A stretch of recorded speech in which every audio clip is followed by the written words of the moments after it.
أعوذ بالله من الشيطان الرجيم بسم الله الرحمن الرحيم يولج الليل في النهار ويولج النهار في الليل وهو عليم بذات الصدور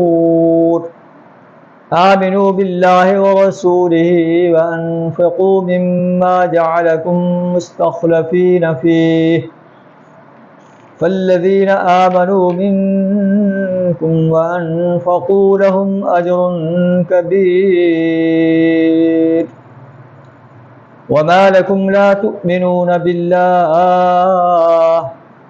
والرسول يدعوكم لتؤمنوا بربكم وقد أخذ ميثاقكم إن كنتم مؤمنين صدق اللہ العظیم۔ سورہ الحدید آیت نمبر 6 تا 8 آپ کے سامنے تلاوت کی۔ ان آیات کا ترجمہ کچھ اس طرح ہے: یولج اللیل فی النہار، اللہ وہ ہستی ہے جو رات کو دن میں داخل کرتا ہے، ویولج النہار فی اللیل، اور دن کو رات میں داخل کرتا ہے۔ اللہ اپنے پاور بیان فرما رہا ہے کہ اللہ کتنی طاقتور ذات ہے، کتنی قوی ذات ہے۔ وَهُوَ عَلِيمٌ بِذَاتِ الصُّدُورِ، وہ تو سینوں کے رازوں تک سے واقف ہے۔ انسان سینوں میں جو راز چھپائے ہوئے ہیں وہ انسانوں سے تو مخفی ہو سکتے ہیں، رحمان سے مخفی نہیں ہو سکتے۔ آمنوا باللہ ورسولہ، ایمان لاؤ اللہ پر اور اس کے رسول صلی اللہ علیہ وسلم پر۔ وَأَنفِقُوا مِمَّا جَعَلَكُمْ مُسْتَخْلَفِينَ فِيهِ، اور خرچ کرو ان چیزوں میں سے جن پر اللہ نے تم کو خلیفہ بنایا۔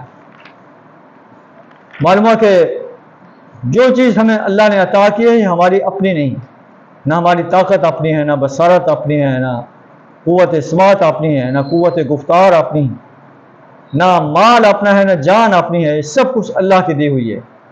اللہ فرماتا ہے کہ میری بادشاہت کو، میری حاکمیت کو قائم کرنے کے لیے جو ہے زبانی ایمان کے ساتھ ساتھ عملی ایمان کا مظاہرہ کرو۔ آمنوا باللہ ورسولہ، اللہ اور اس کے رسول صلی اللہ علیہ وسلم پر سچا ایمان لاؤ۔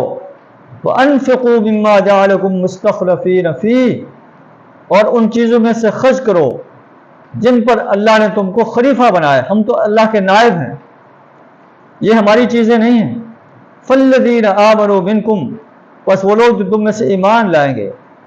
وَأَنفَقُوا، اور اللہ کی دی ہوئی صلاحیتوں کو، اللہ کی دی ہوئی طاقت کو، اللہ کے دی ہوئے مال کو، اللہ کی دی ہوئی جانوں کو اللہ کے دین کو غالب کرنے کے لیے خرچ کریں گے۔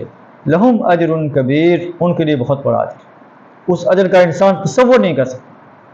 پھر اللہ فرماتا ہے کہ وَمَا لَكُمْ لَا تُؤْمِنُونَ بِاللَّهِ، تمہیں کیا ہو گیا کہ تم اللہ پر ایمان نہیں لاتے؟ زبانی ایمان کا دعویٰ تو کیا ہے، یہ ان کمزور جو ہے اہل ایمان کو جذبہ دلایا جا رہا ہے اور کہا جا رہا ہے کہ تم زبانی ایمان کے ساتھ ساتھ عملی میدان میں کیوں نہیں آتے؟ وَمَا لَكُمْ لَا تُؤْمِنُونَ بِاللَّهِ، تمہیں کیا ہو گیا کہ تم اللہ پر ایمان نہیں لاتے؟ وَالرَّسُولُ يَدْعُوكُمْ، اور رسول تمہیں بلا رہا ہے، لِتُؤْمِنُوا بِرَبِّكُمْ، تم اپنے رب پر ایمان لاؤ۔ ظاہری ایمان کے ساتھ ساتھ عملی ایمان کا مظاہرہ کرو۔ وَقَدْ أَخَذَ مِيثَاقَكُمْ، اور اللہ تم سے عہد لے چکا ہے، إِن كُنتُم مُؤْمِنِينَ، اگر تم مومن، اگر تم جو ہے ایمان لا کر عملی ایمان کا مظاہرہ کرنا ہے تو تمہیں جو ہے اللہ کے راستے میں اپنی ہر چیز کو خرچ کرنا ہوگا، ورنہ تمہارا زبانی دعویٰ ایمان کوئی حیثیت نہیں رکھے گا۔